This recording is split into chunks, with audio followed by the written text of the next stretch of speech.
sports fans, this is Robert with WTP Sports Dudes here live for another edition of Talking Sports Sunday, talking some pro sports all-star games, some college basketball recap from the last few days and more. Thank you for tuning in. I'm here this morning with my man, One Take Zaya. He's in the building, y'all. How you feeling this morning? I'm good. What's up with y'all? Y'all doing all right? Doing good, man. Doing good. Good to see you live on the stream, my brother. Yeah. Good Yes, sir. Good to be back. Yes, sir. We also got our man SEC Sean in the building with us this morning. How you feeling? I see you got that A&M hat on your head. Got to. Plus, I was hoping, anytime Zay is going to be on here, I got to wear this hat because he always tells me how ugly it is. So I'm thinking maybe if he see it more times over and over and over, he'll just come around and be like, all right, cool. But so, I got my A&M hat on, got my NASCAR shirt on. We ready to roll, man. It's a good time of the year for us. Let's get this thing rolling. All right. So they moved the race to, I guess, tomorrow. Is that right? Yeah, I didn't get full notification on the schedule change till like later in the day yesterday, so I just waited and I figured I'd go live, around 1 or 2 o'clock today, real quick. Probably be a little short, and just kind of update the schedule so everybody knows what channels and what times and things like that for tomorrow. So. Do you think fans will stick around, or some of them probably will have to get back to their regular life? I'm not 100% sure. The difference is what NASCAR will do, and I mentioned this on the last podcast too, is when you had mentioned about weather, is if a lot of people can't stick around that bought tickets, NASCAR will just open the stadium up for free and let people just come in and watch. And that's a typical with a NASCAR event that gets rained out or postponed or moved or whatever the case. So I don't know. Being that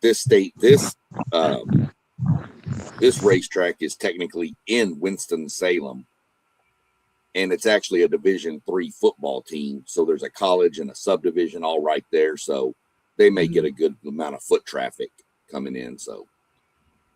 But again, it's just an exhibition race, so it doesn't really matter for anything. So if it's nobody, they're still going to do it. Yeah, that'll be dope. That'll be dope. Well, let's get into some of these questions we got in the chat real quick. Before we do that, let me jump into our Sunday morning Sean story time, if you don't mind. Yeah, go ahead. Okay. So I got this buddy of mine, older gentleman, 65-ish. He went out one night. He was, divorced, whatever. He ain't just chilling. He went out and have a couple beers after work. No big deal, sitting there, just drinking a couple beers. And all of a sudden, this gorgeous woman walks in, drop dead. He stays there, doesn't do nothing, but he can't help. He keeps looking at her because he's enamored with this woman. And a few hour or so goes by, she saunters over next to him. She said, I noticed you're looking at me. If you like what you see, for $100, I'll do anything you want. She said, but there's a condition to it. You only get 3 words to tell me what you want. He said he sat there for a little bit, took a couple more sips of his beer, and he eventually thought, I'm never going to get this opportunity again with a woman that looks like that. So he reached in, pulled out $10 bills and handed it to her. She said, that's the first half.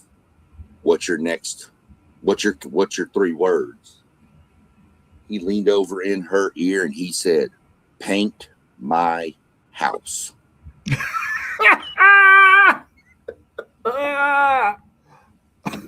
Oh my God. Now that's a good one. That's a good one. Paint my house. That's right. I know that's right. For those of you out there who got your mind in the gutter, you got fixed on that one, didn't you? Real. let's get into some of these questions, y'all. Have all-star events lost their luster across all pro sports or just certain ones? I think it's all of them.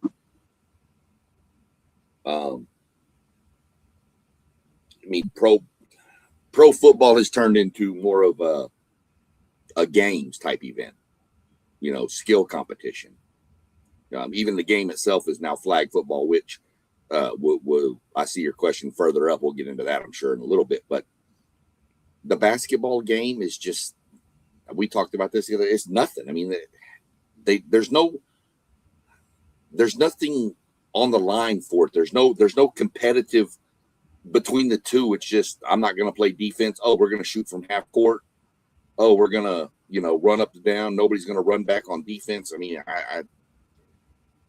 hockey has turned into kind of like the basketball. It's just a skill thing now. It's 3-on-3. It's all these different. There's no rivalries amongst the two sides in the games, or the three sides or four sides, however many sides you have. The only one that's kept almost more true to it is baseball. But even baseball, more people seem to want to watch the home run derby than the actual game. So I think all-star games need, I don't know. I see what they do. They serve their purpose. It gives people some recognition, but I don't know. I'm just not a fan of all-star games anymore. Used to be, but not anymore. What about you, One Tate? What's your thoughts on that?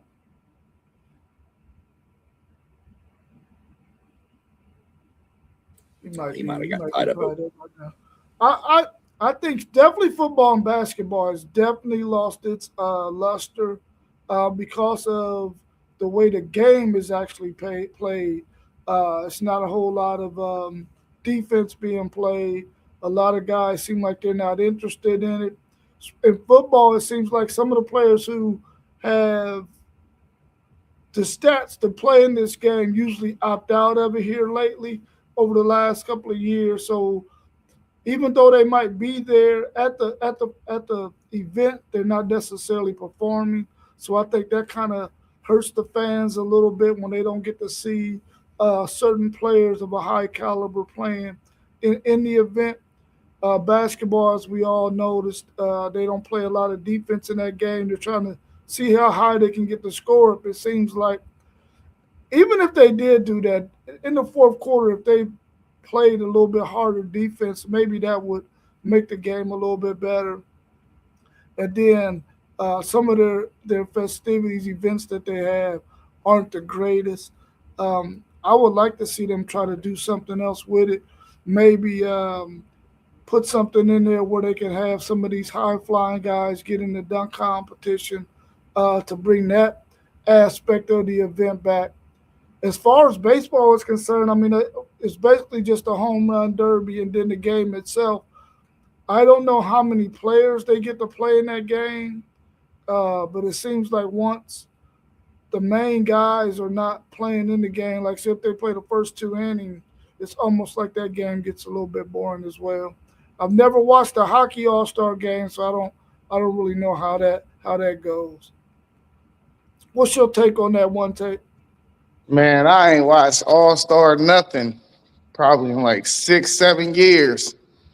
Since probably when Kevin Hart was winning all them celebrity MVPs.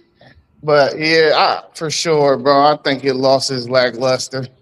It's just not competitive enough, Like if we want to watch people just run up and down the court and shoot the ball, we'd go to campus and watch at the cages. You know what I'm saying?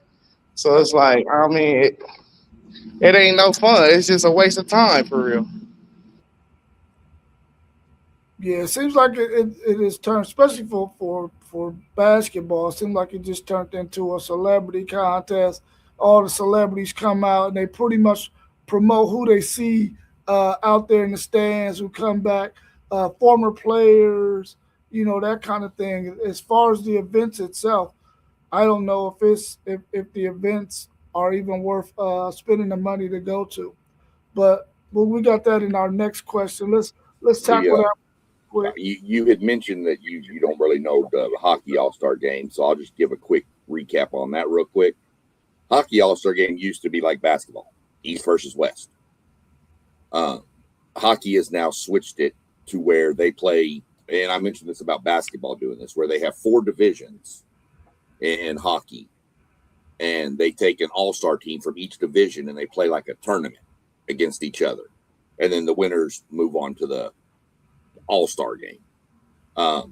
They have a skills competition, but their skills competition is not all about hockey stuff. Like they've got them hitting golf balls and stuff, kind of like what the NFL did. But they do have some where they're, accuracy for slap shots and fastest skaters and stuff like that.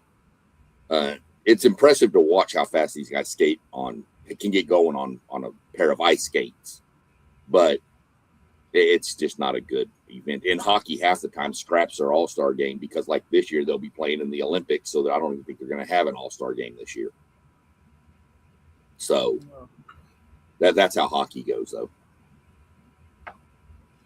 Okay.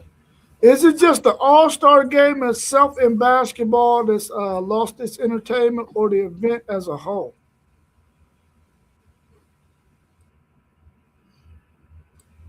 I think it's the event as a whole. Sorry, I didn't know if Zay was going to jump real quick. I was going to let him go first, but I didn't know if he was busy. I think it's the event as a whole. I don't watch the 3-point contest. I don't watch the little whatever, the obstacle course thing they do or whatever, the skills, and I definitely don't watch the dunk contest. The dunk contest is overdone. That thing needs to go away. It's been done.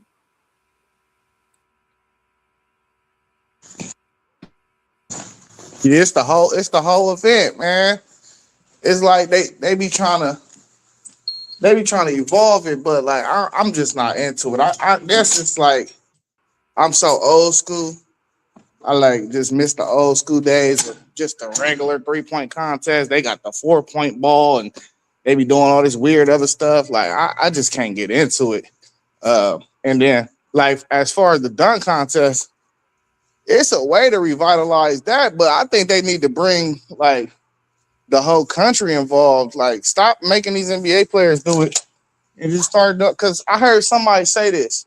They're like just hold a regional dunk contest in each region. And then whoever advanced the All-Star weekend, being an All-Star, like you got some street guys that's out here that can jump. And then you got guys like Mac McClung still, he could be a part of it. Some of these G League guys, but making it a regional thing, man, because these superstars, they don't want to be a part of it. It'd be more exciting if we just had the regular Joe from Wisconsin in the dunk contest, but ain't none of that stuff interesting no more. We used to be all into the All-Star weekend when I was younger, but I just can't watch it no more.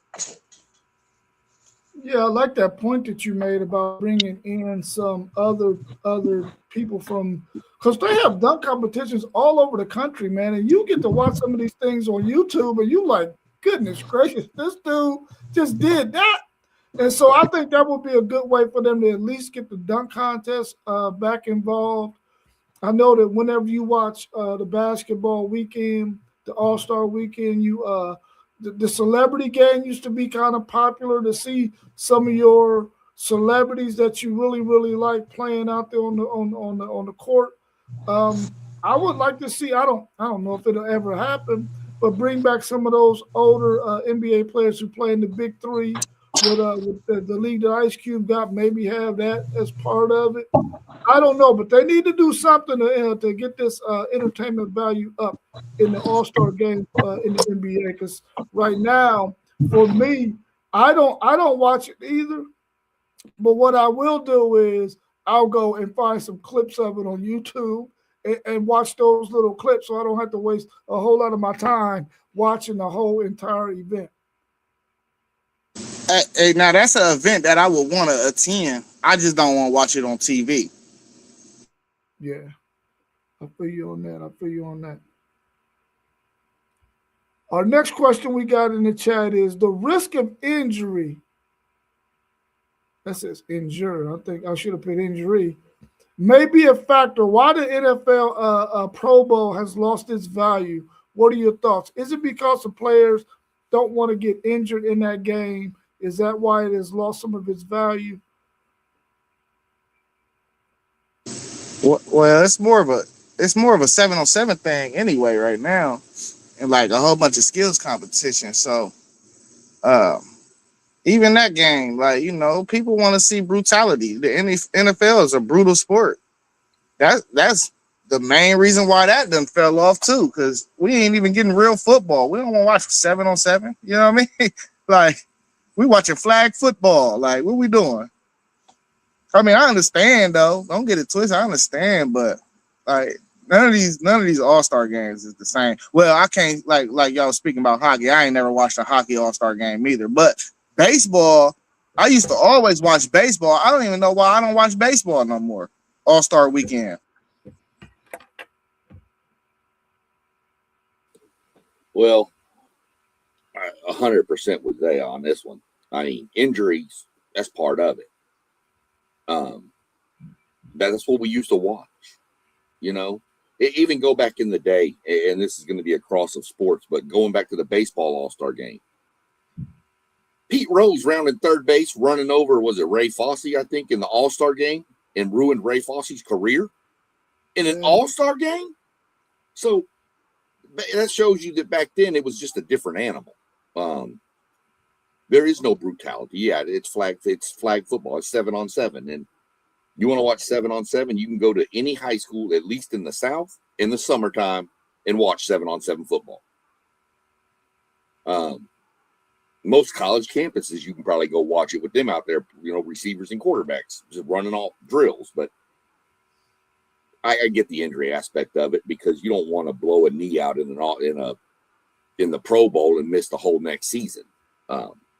So I get the injury side of it, but just isn't as fun to watch anymore. It is more like a skills competition. I mean, you can crank up your PlayStation and put in NCAA football and do some of them same drills, trying to get your player from the road to glory, guys. So yeah, I don't get into it anymore. Yeah, well, I don't watch it because I didn't even know it was even 7-on-7. I thought they were still playing a full game. So I don't think the last time I think I watched it was when Chris Johnson played running back for the Tennessee Titans when he got that 2K. That was the last time that I watched one, and I wanted to see him break a long run, which they try to help him do, but it didn't happen. But that was the last time I watched. I really can't get into those things. It seems like a waste of your time to watch it on TV. Now, FanDuel said he would go to one because I'm quite sure the festivities and the glamour of it all was a lot more exciting than sitting at home watching it on TV, for sure. Well, I mean, I will say this about the NFL, what they did. The one part of it I kind of enjoyed watching when they switched to this format. And I don't know if they still do it with the skill stuff, but they put them defensive linemen out there catching punts. And how many could they hold at one time? Oh, that was pretty neat. That was pretty neat. You had guys holding like 6 and 7 balls, and they had to keep catching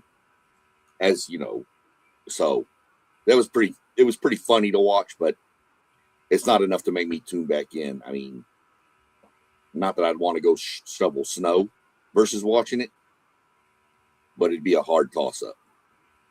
Yeah, I feel you on that. The home run derby in baseball or the skills competition in hockey, which one is the most exciting to you?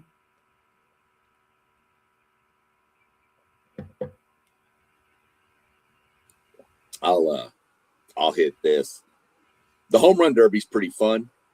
I don't know about Zaya, but I know you, Rob, you can remember back watching in the day where the home run derby was after the season, and it was like a tournament of like the best ones, and they all did it at one field. And you can go back and watch some of these, man. You got like Mickey Mantle versus like all the, Hank Aaron and stuff. You got all these superstars in this thing.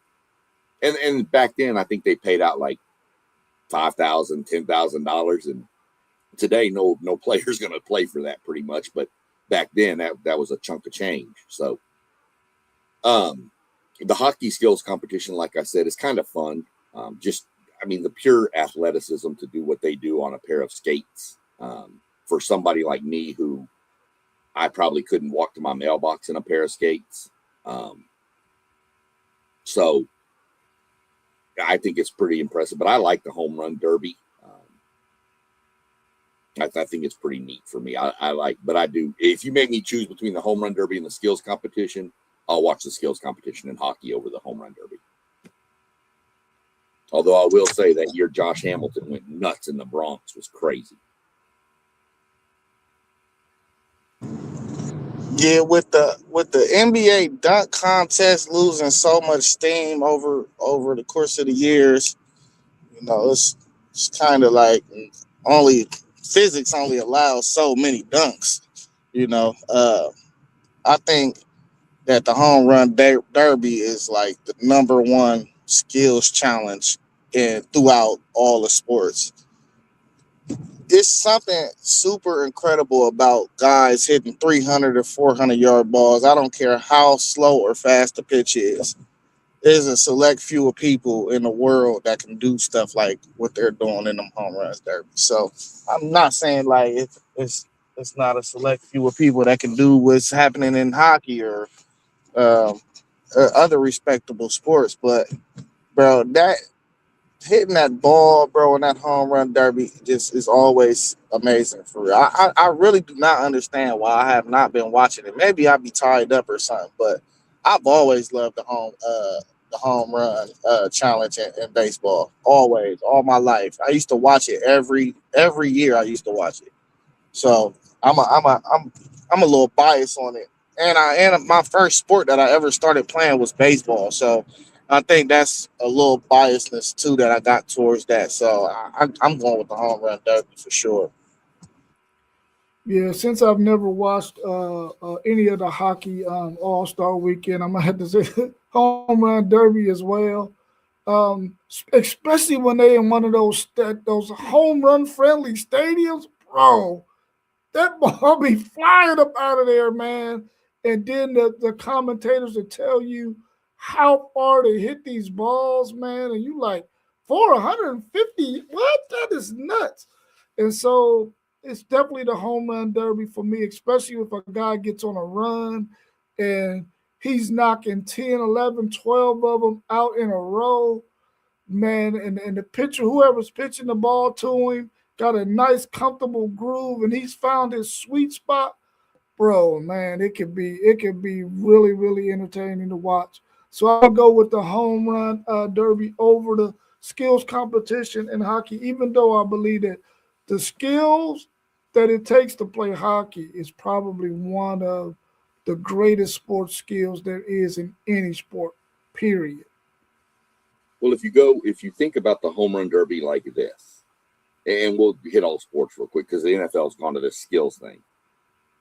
The skills thing is set up by the player. The quarterback knows where the targets are and how to throw to them. That's fine. That's on him. In hockey, when they're doing like the accuracy with the hockey pucks, that's on the player. He just, shoots where he has time to set up and aim. In baseball, you're reliant on that pitcher.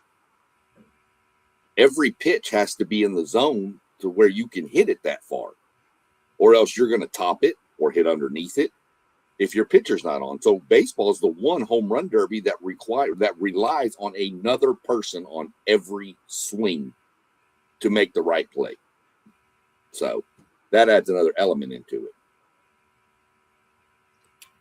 it. Yeah, for sure, for sure.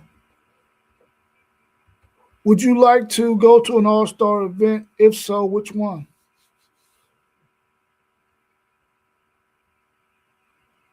Man, listen. So I keep telling myself for the last 2 years that I'm about to start getting into these Blue Jackets, going to the games and stuff.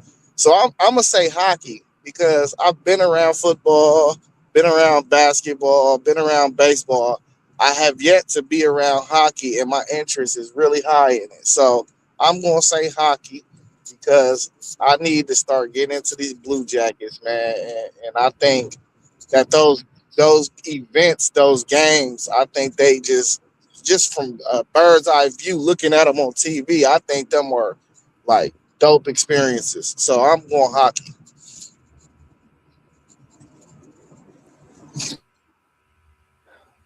I don't know. That's a tough one.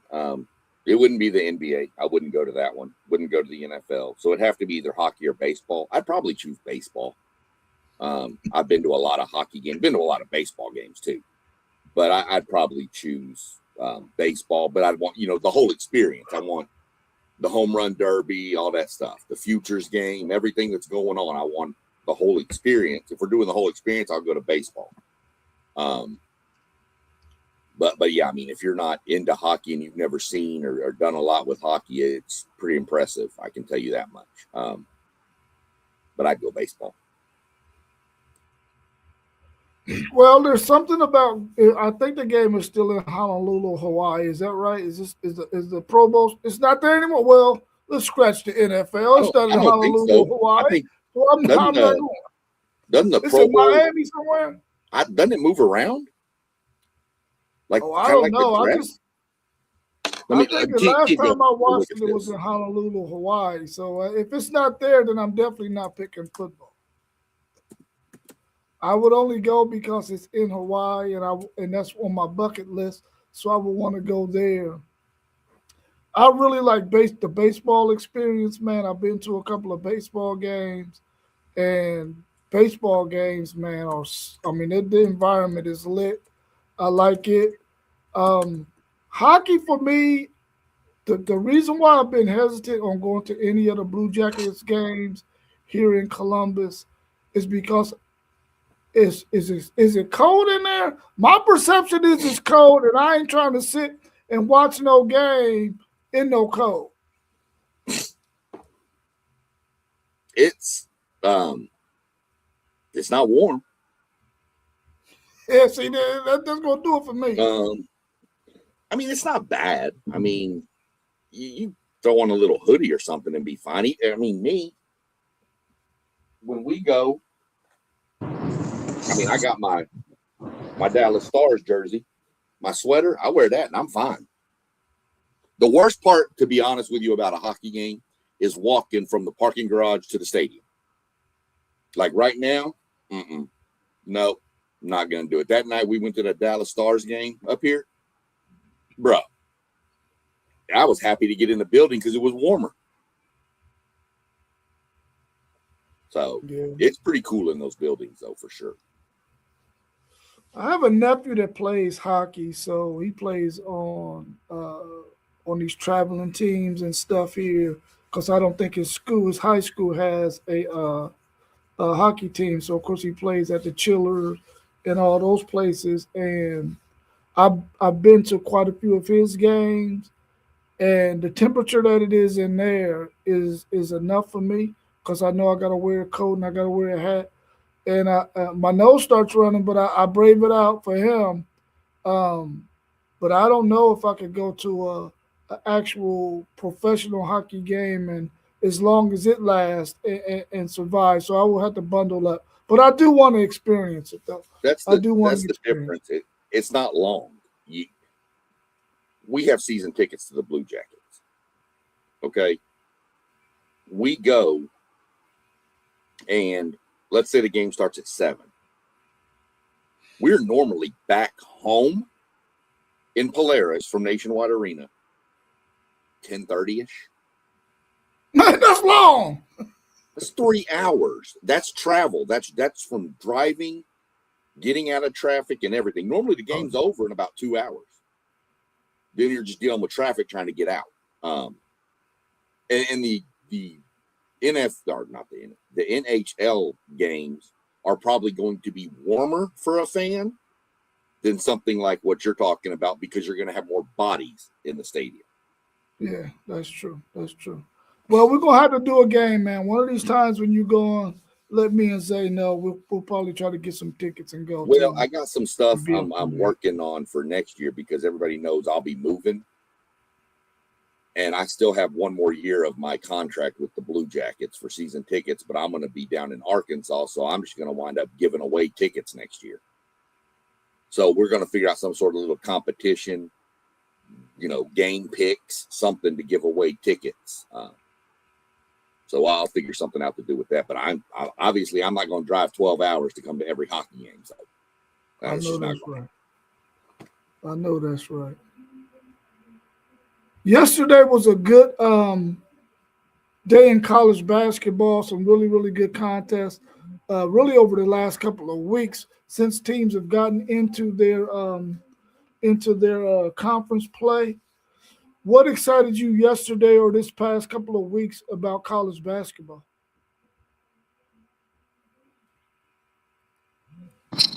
You know, I was most excited about number one, number two projected picks going at it yesterday. And it didn't disappoint me either. Even though I don't know what's going on with Peterson, man.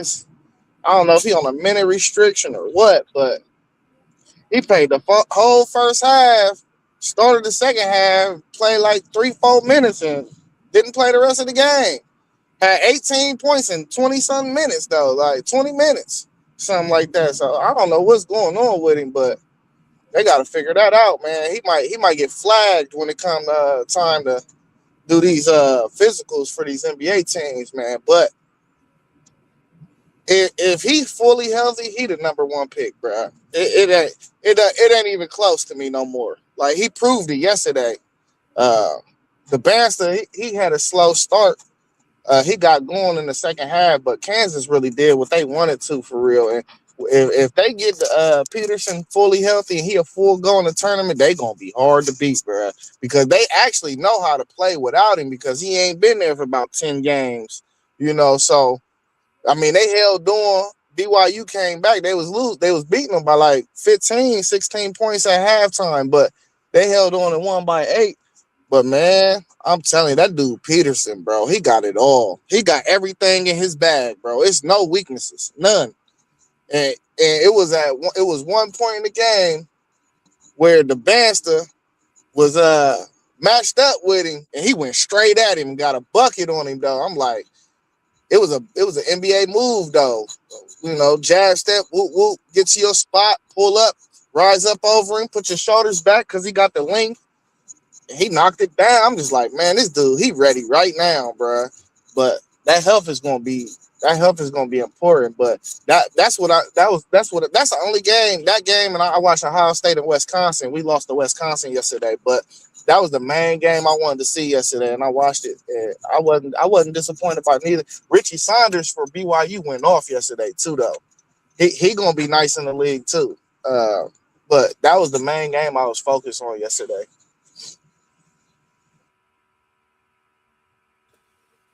Yeah, my plan was to watch a lot of ball yesterday. I was planning on watching them, but as I mentioned, and you know, my granddaughter was here, and after the A&M game, she decided she wanted to watch Coco, and so Grandpa lost the TV. So I didn't get to watch as much as I wanted, but I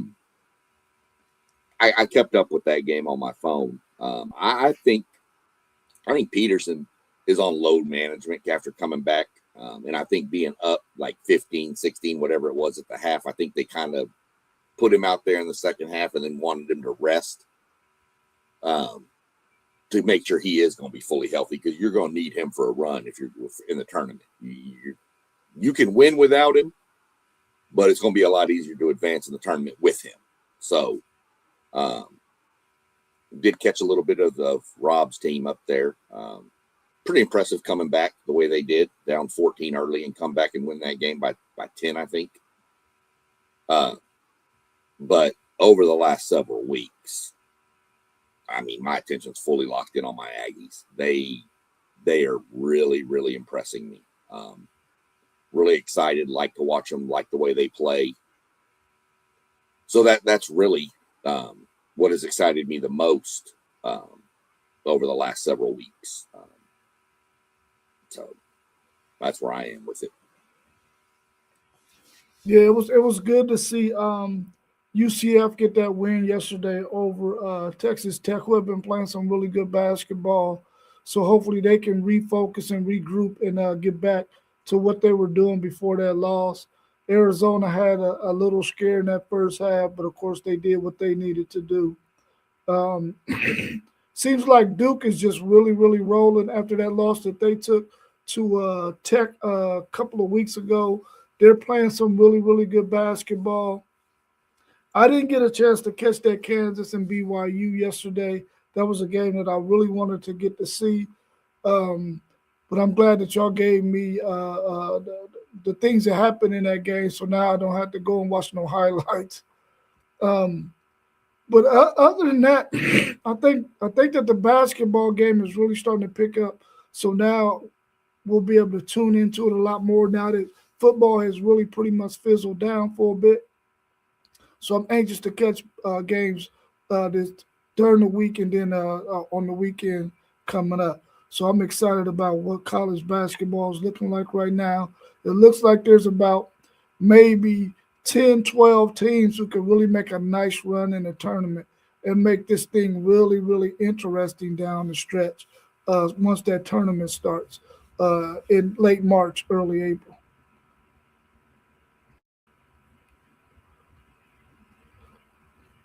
The question is what matchup or matchups yesterday got your full attention, and it seemed like that Kansas BYU was one of them. Outside of your own team, of course, you wanted to watch Texas A&M. FanDuel watched his Buckeyes, and I caught a little bit of the Texas game. Um, Outside of those, your team that you follow, what other matchups was out there that you really was anxious to see what happened? Well, even though it is my team, I was in that game anyway. Is even people, let's say yourself from a Texas fan place or Oklahoma or Florida or whatever, that A&M going on the road to Georgia would have piqued my interest anyway. It's a road test, and that's it's always on the road. And Georgia's a pretty good team. So I was interested in that, whether I was an A&M fan or not. I just thought it would be a good game because they both play the same style. So of course I was matched. But if you made me go other words, I had mentioned yesterday, if you go back and watch when we were talking about teams under the radar, I told everybody, watch that UCF team. Yeah, they can get you, and they got Tech. I'm not going to speak on the Kansas BYU game. We already really spoke on that one, but the UCF Tech game had my attention. But I was more focused on SEC because of where my Aggies are at the top of the conference. I really wanted Arkansas to lose, and I'm hoping Florida loses today so that we can get a 2-game gap on everybody in the league, because we got a stretch coming up at A&M that's going to be nasty. So I've been real interested to watch a lot of the SEC matchups. Watch that St. Mary's Gonzaga game last night. That just proves that I need help. So yeah, St. Mary's and Gonzaga are the two big dogs out there at the West Coast. So, but don't sleep on Santa Clara out of that conference either. Those were some of the games I was interested in yesterday. Yeah, man, like it be so many games on in college basketball. I just try to hit the games that, like, you feel me? When I check the box score, it's looking like it's a good game. So I ended up catching a little bit of the Texas Tech UCF game. Um, but like, I don't know. It ain't like I just wake up and be like, or unless it's something like Peterson to Banster, or 3 versus 5, like it was Michigan, Nebraska. We didn't have no 3 versus 5. The closest thing we had was that 13-14 matchup yesterday. But like it was just, I just woke up and I did a lot of Valentine's Day shopping too. So I was really out and about trying to watch some of these games too towards the end of the day. But I did catch those 3 games. But I mean, it was a lot of great matchups from what the box scores told me. It was a lot of great matchups yesterday. I just wasn't able to catch a lot of them. Yeah, it was some really good games yesterday, man. We got to see Kentucky pop Arkansas, almost beat them by double digits though, and it was in Arkansas, a 15th ranked team. So maybe Mossberg jumped off of his team, the Big Blue, a little bit too early because they've been winning some games here lately. It seemed like they have been able to work out the kinks that they was having early in the season, and they've been playing some really, really decent basketball lately. Vanderbilt got a good win over Ole Miss yesterday. Granted, it was at home. And we got some really good games today. We got uh, Alabama and Florida, that game that's in Florida today. So that's going to be a good one. And then Illinois and Nebraska. Illinois got to travel to Nebraska and play a really, really hot Nebraska team. They lost the other day to Michigan, who was playing really, really good basketball as well. So those games today are going to be two of the games that I know SEC Sean going to be tuning into that one for sure because he want to see what those two teams are looking like. Because his team, I think, face both of them in the upcoming weeks. We get both of them this week. Yeah. We get at Alabama on Tuesday, I think, maybe Wednesday. And then we got Florida coming to College Station on Saturday. So, yeah, I'm definitely going to watch. I already know what Florida's got. I've watched a few of their games. Florida scares me the most because of their size, and we just don't have size. Yeah, I mean, dude, pretty soon, if Kentucky loses a couple more games and BYU loses a few more games, I'm wondering if Moss is going to switch from one blue team to another blue team. Is he going to go to Duke next? He might. Is he just hitting all the blue teams? Is that what we're doing? Next, he's going to be a DePaul Blue Hen? Probably. Okay. I'm just curious. Yeah. What players really shined for y'all yesterday, and how close is this Naismith Award going to be with these players? Because it's a lot of players that are playing some really, really good basketball right now. What's your thoughts on the players who shined yesterday, and who could possibly be the front runner for that Naismith Award?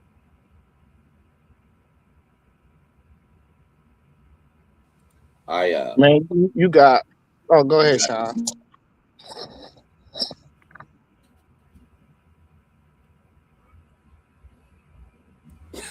Neither one of us. We both gonna let the other go, and then we gonna not do nothing. So you got first. Hit first. Yeah, you got a lot of guys out here for real. Topping at Texas Tech, he averaging 22 and 10. You got the Boozer, you got AJ. Man, I think Peterson is automatically disqualified because he missed too many games so far. Them my three front runners though. Them three guys, Boozer, Toppin, and AJ. Them got to be the three top dudes in the country, in my opinion. Barring that Peterson missed so many games. So I really think that's the three-headed horse right now for that award. But it's a lot of basketball left to be played. You know what I mean? So it's some guys out here that can make some moves. I know they ain't gonna put nobody in there like my guy Bruce Thornton. I think my dude Bruce Thornton deserves some recognition in the way he lead my Buckeyes. This is the best season we having for probably 7-8 years right now. So Bruce averaging what, 19 and 5 or something like that. So I like how he been playing. But I think when that award comes out, whoever wins that award, I think you gotta combine team success with personal success. I don't think if you're playing for a team that got 11 losses, which Ohio State might be, we might be one of those teams. So I think Bruce Thornton will get disqualified. But I think the that's like an MVP award. To get the MVP, you have to have your team in the upper echelon of teams across the country. I remember back in the day when I watched Curry, at Davidson, and he's one of the few exceptions where it's like, okay, a guy like that could win the award because you watch them schedule teams non-conference and you seen him put up 35 and 40 against these dudes. But I don't think we got nobody else out here like that in this season to where if you're not on the upper echelon team that you should be in the running for that award just because how much talent we got out here, especially in the freshman class alone. Like just some of these freshmen, man. Some of these freshmen is crazy. Like the dude from Illinois, he might be the best point guard that's gonna be in the draft, you know. So but that's my three-headed monster right now. If I had to pick one who will be in the lead, I'm going Boozer. Because Boozer is just, he a man amongst boys, bro. He's just a man amongst boys. Yeah, I'm with you on Peterson. I think Peterson is probably, right there. But I also I do agree with I think he's missed too many games to really put himself up there. AJ, of course, is in the mix. You mentioned Toppin. But Boozer, to me, and say what you want, his name has something to do with it. That's going to help him. It's not going to hurt him for sure. But just to throw in a couple of others that I've seen play that seem really, I really like the Keyshawn Hall guy from Auburn. And I really like Tyler Hawk or whatever from Florida. I really like him. Don't think they're in the conversation for the Naismith Award. Definitely in conversation for SEC Player of the Year. But Keyshawn Hall is pretty fun to watch too. So that'd probably be my top 5-ish. But that's just where I am. But I think Boozer's the front runner. Yeah, sometimes I wonder, because Boozer is one of my top ones too, but sometimes I think, well, maybe it's because of the talent that he has around him in comparison to what the other players got around them as far as a team is concerned. I'm glad that you mentioned Thornton, though, Fanduzea, because when you look at him, you think, oh, man, this dude can't play no damn basketball. But then when you watch how important he is to that Ohio State team and what he does, if Mobley could just, if he could just get it all the way right, he could really open things up for Thornton, man. And then, of course, they're playing a true freshman in Bynum who's playing a lot of different positions out there. If those guys could just get draw enough attention away from Thornton could really take over some games because nobody's stopping him from getting in the paint. And he can knock down the three. So I like those picks. I haven't seen Peterson play. Of course, he's been hurt quite a bit. I haven't seen him play yet. I watched AJ play, and I really like his game.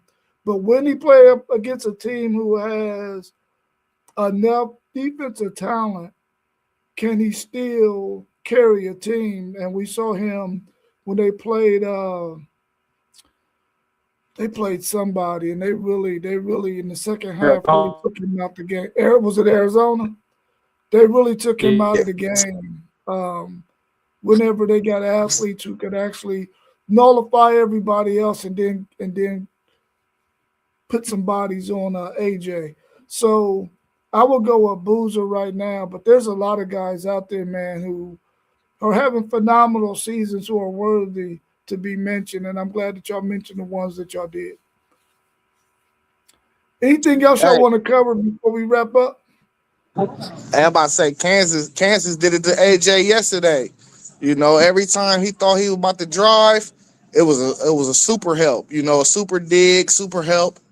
And he couldn't get nothing going for real early. He started getting going in the second half though, but like you can tell they was bothering him and frustrating him. How long's that Thornton dude been at Ohio State? I think at least 4 years. I think he's been a 4-year captain for them. I thought that's who that was. That's the kid I can't stand on that team. And not because he's a bad player. I think he's a phenomenal player. But I can remember 2 years ago, we played Ohio State back-to-back home and away. And that little dude, he was killing us. We won both games, but man, he was just a menace. Yeah. And if you look at him, you look at him, I'm like, this dude needs to be like a second baseman or something. What are we doing? He don't look like a basketball. He look like he should be manning second base or shortstop. Yeah. So, but dude, he's a menace. But I noticed, players that shined yesterday too. I want to give a shout out to Rashawn Agee from A&M. He's like 6'7", plays center now because we lost the kid from Indiana, Mbako. Don't start with that 6'7" stuff, Jay. I saw you.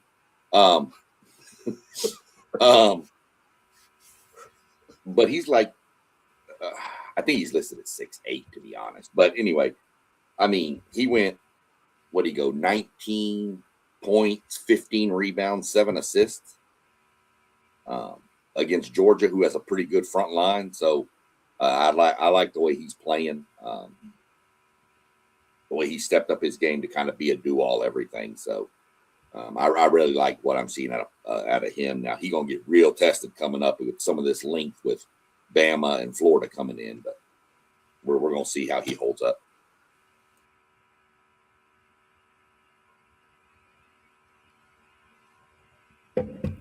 Yeah, if Texas can continue to get some key wins, especially on the road, they got to get some quad one wins on the road. If they don't do that, they probably won't make this tournament. They're going to be right there on the bubble, right about where they are right now. So if they could get a couple of quad one wins, they got an opportunity to playing in the SEC because there's quite a few ranked SEC teams in the top 25 that will allow them to do that. They got to start playing some more disciplined basketball. Like I said yesterday, they foul way, way, way too much. And they got to find a way to get guys opportunities to score. They can't just expect Dylan Swain to do all the offensive stuff for them on the offensive end. And he plays really good defense, and he rebounds well. I kind of like him as a player who could possibly be in the running for the SEC Player of the Year, the way he's been playing here lately. But he needs some help. And if the big guy can stop fouling so crazily like he does, and the guard can start knocking down some of those shots, Texas can be a pretty tough team. But they got to get the three ball going. And some of their veteran guys, man, haven't been playing too well lately. If those guys can pick it up, who's been in the program for a couple of years, then they could be doing some stuff, man. But hopefully they can get to the point where they can get a couple of more quad one wins to get in this tournament. Yeah, y'all need Mark, Pope, and Weaver to step up and help Swain out. I mean, the big guy, he's going to do what he does. He's either going to be great or he's going to foul out, one of the two. So yeah, but you got to have those other guards got to step up and help Swain out some, man. People are just letting them shoot because they ain't hitting nothing. I mean, I told you that's how A&M beat Texas. We let Swain get his points, and we just told everybody else, you ain't scoring. Yeah. And that's what we did. I will say the most impressive thing I saw yesterday in college basketball was the A&M Georgia game where it was tied 2-2, and then A&M went on a 20-0 run. Oh wow! Yeah. And then as far as Texas goes, with y'all fouling so much, you better pray to God you don't get the refs that were in that Arkansas-Kentucky game last night. Oh, yeah. Kentucky had 4 technicals in 38 seconds. Whoa! Yeah, and then Arkansas got 2 more later after that. The one from Arkansas, that dude took the ball and threw it at the guy from Kentucky's head while he was on the ground. I mean, come on, man. Right in front of the ref. What are you doing? Yeah. Now, with y'all's foul problems, y'all have no players. Now, y'all know I wouldn't be one to take Zay if I ain't mentioned something about college football. Did y'all see the College Football Playoff Commission launched an investigation into LSU? Yeah, I heard it, but I didn't get to read anything on it though. But I did hear that. No, that's definitely going to be something we're going to bring up on a future show, though. But we need to wait for see what's going on with it first, I think, before we jump into it. But you're right. You wouldn't be you without bringing up something, especially if you get a chance to dog an SEC team. We know that's coming. Nah, it ain't about that, man. It's about however this play out, it could possibly change the sport, you know? Because what's the main thing we always talking about? The NCAA ain't got no juice. They ain't got no whooping power. You know, you pull your belt out, people laugh. You know. Yeah, I mean, even the SEC should be doing something. They should get out in front of it, man, and say, listen, we don't have no room for this kind of stuff in college football, and at least make it appear like they want to do something, you know, and not sit back behind and just be like, oh, well, no, we want to see what somebody else is going to do about it. I think they should get out in front of it, man, and because it's out there now. We know it's been out there. Coaches actually put it out there in the front in Dabo Swinney. So you got to do something about it. And I think the SEC should really take the high road on this thing and go and make something happen and not wait on the NCAA to do anything, because it's clear that LSU did something that they had no business doing, a part of something that everybody's been complaining about tampering. Somebody needs to do something about it, and the SEC could really position themselves well as a conference that don't want the mess in the game, and they should go out in front of this thing and make something happen. Yeah, if the SEC or the Big Ten were to punish LSU, or the Big Ten were to punish in Ohio State, and I'm not saying Ohio State's cheating. No, none of you Big Ten people come at me. Not saying that. I'm just using them as an example. Okay, if those two commissioners said, "Nah, what you did was wrong," to one of their schools, those other conferences are going to take notice and follow suit. But until one of those two do it, the other two ain't going to do nothing about it, because whatever. And as far as Dabo saying, I got receipts and text messages about all this, show them. I don't believe you until I see the proof not coming out of Dabo's mouth. He likes to stir things and start all this talk. Proof. Lay them out there. Let me see them.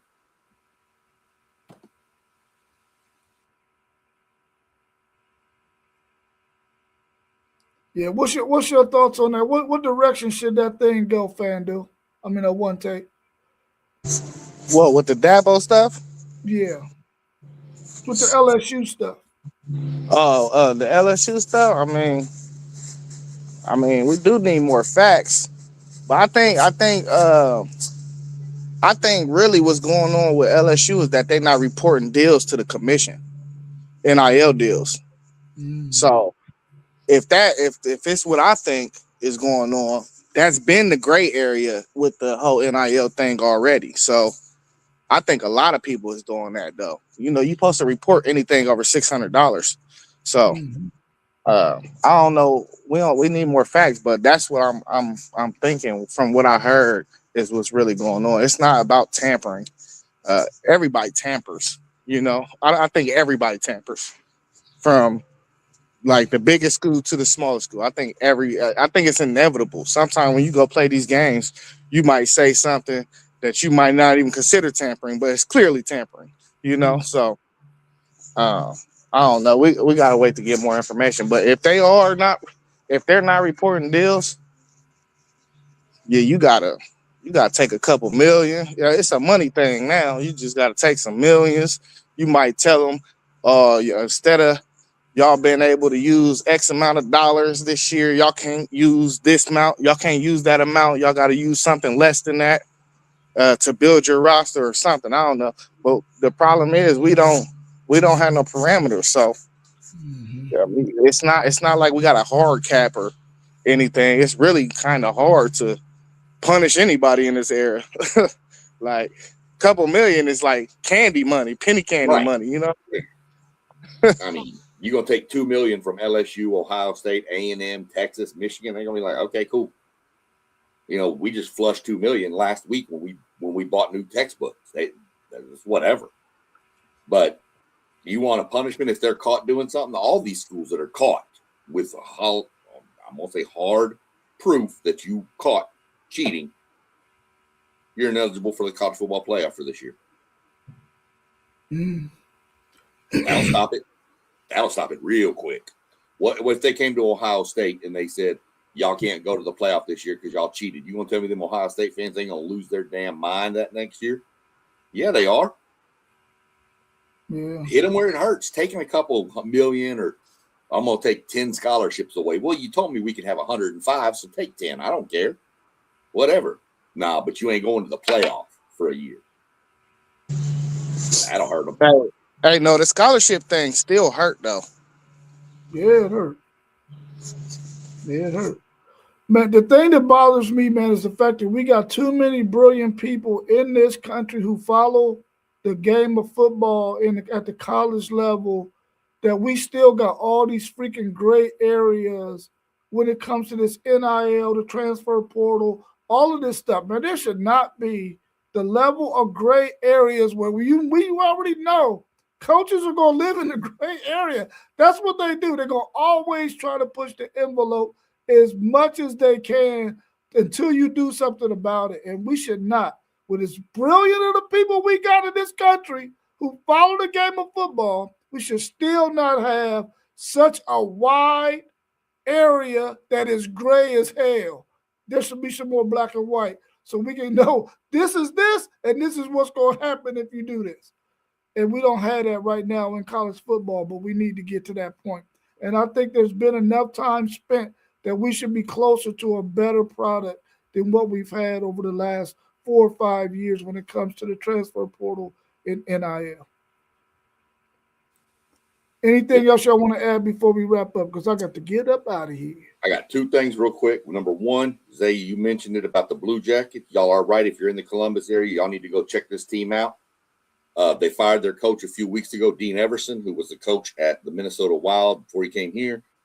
They fired him and they hired Rick Bowness, used to coach the Dallas Stars. This team is on a 5-game winning streak and is 4 points out of the playoffs right now.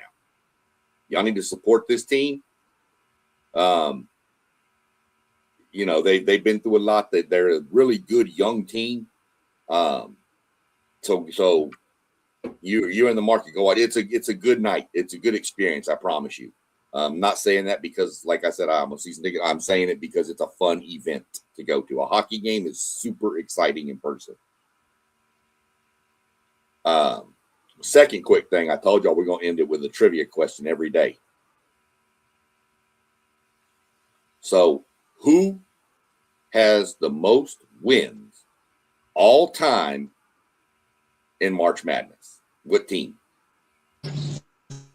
Princeton.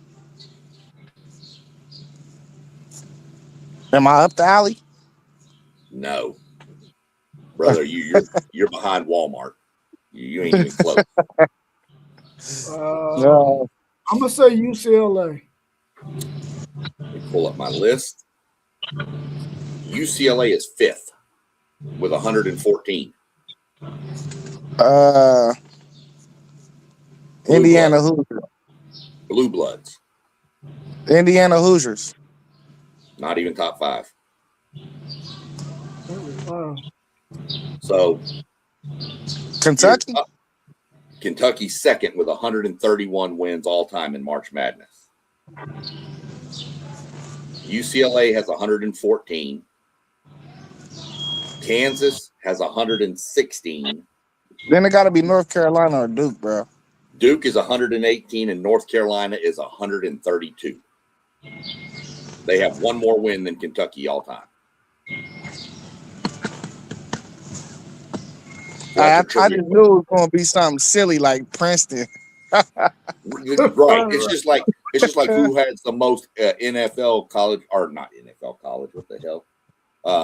Who has the most college football titles of all time? It's Yale. Right. But most people are going to straight up just go, you know, Alabama, Oklahoma, Texas. Nah, Yale. So. Yeah. All right, y'all. Well, y'all have a good rest of y'all Sunday, man. I'm glad we were able to jump on this morning and get another edition of Talking Sports Sunday done. Everybody out there in the chat, please make sure you subscribe. Check out all of our channels scrolling across the bottom. Hit the like button on all of them. Go and subscribe to all of them. Hit that notification bell so anytime we go live, you can get notification that we're doing something, we're dropping something hot. So continue to support us, share our videos with your friends and family. We're really trying to grow all of our channels so that we can continue to bring out the greatest content that we can. Y'all have a good rest of y'all's day, man. I'm glad to see y'all this morning, and we out. Peace. Peace.